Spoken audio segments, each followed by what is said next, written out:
Hay una segunda oleada de migración italiana que se da en el último tercio del siglo XIX, en el periodo de gobierno de Manuel González, quien, compartiendo la misma idea de poblar el país con colonos extranjeros, realiza una campaña intensa por medio del representante diplomático en Italia, Manuel Sánchez Ascona, quien, utilizando a la prensa como propaganda para difundir a México como país prometedor, logra una nueva movilización de italianos a nuestro país.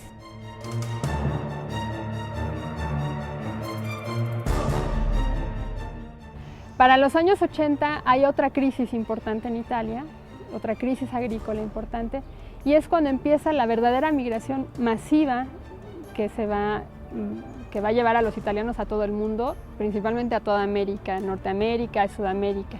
A partir de los años 80 los italianos salen muchísimos.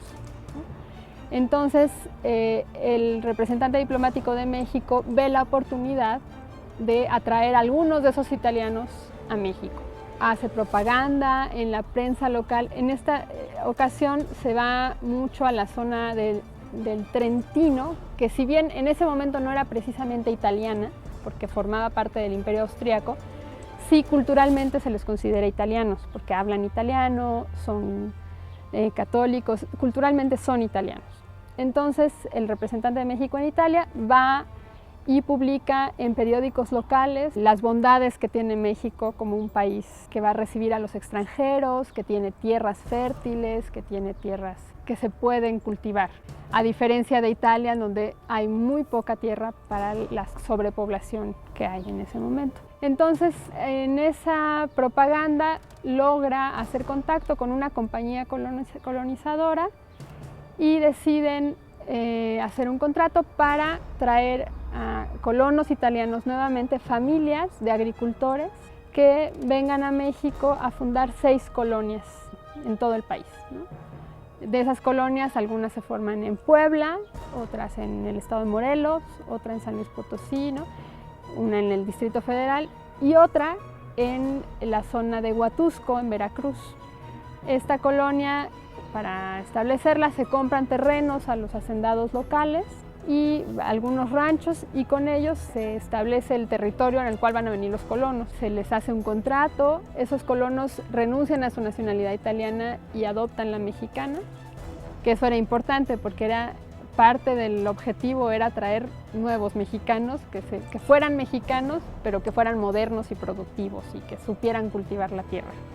Llegan a la zona de Huatusco estas familias que se dedican fundamentalmente a la agricultura y a la ganadería. Muchas de las colonias fracasaron, sin embargo, una de las que fueron más productivas y que hasta la fecha siguen siendo una zona productiva es la de Huatusco, ¿no? Ahí sí la colonia se mantuvo con las mismas familias que llegaron, más o menos el mismo número de personas, incluso se incrementó el número de personas que vivían aquí, y echaron raíces también, ¿no? También se mezclaron con las familias locales mexicanas, y en ese sentido pues es una migración exitosa porque sí se relacionó con la comunidad local. Se dedican también mucho a la ganadería, al comercio, a otras actividades, ¿no? Ya después hay profesionistas, artistas, veracruzanos con apellidos italianos que vienen la mayor parte de ellos de esa zona, ¿no? de Huatusco o de Gutiérrez Zamora.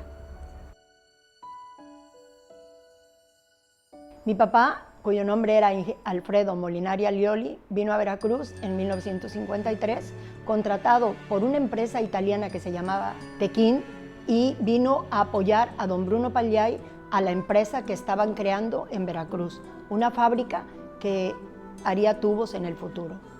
En Italia acababa de terminar la guerra y se trataba de que las personas salieran lo más posible, no como una emigración larga, sino para apoyar a Italia mientras se recuperaba de la guerra.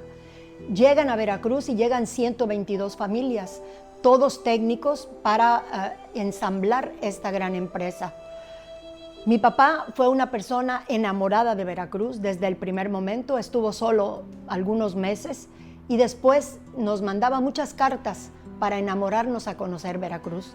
Nos escribía y nos decía, en Veracruz no se pagan impuestos, en Veracruz todo lo que allá se hacía, que no les gustaba, aquí no se hacía en esa época, y enamoró a mi mamá a que viniéramos. Cada año más o menos íbamos y regresábamos a Italia, pero cuando estábamos allá ya sentíamos la falta de las personas de aquí. Mi papá jamás quiso regresar, aun cuando ya enfermo se le propuso si quería morir allá o ser llevado allá, él siempre dijo que quería estar aquí. ¿Qué sucede con el Veracruz antiguo? Eran 30,000 habitantes y esta emigración no fue como la de otros de épocas atrás, sino fue una emigración de apoyo a la ciudad. Vinieron a ayudar a que Veracruz creciera. Y ese es un orgullo que siempre tuvimos y yo creo que es un orgullo que fue reconocido hasta por autoridades, cuando después les fueron dando con el tiempo premios, medallas, porque de veras se sintió el gran cambio de Veracruz. Había un gran señor que ya murió, que se llamaba don Manuel Álvarez, que siempre nos decía que la gente que viene a Veracruz y toma agua de coco jamás se puede ir.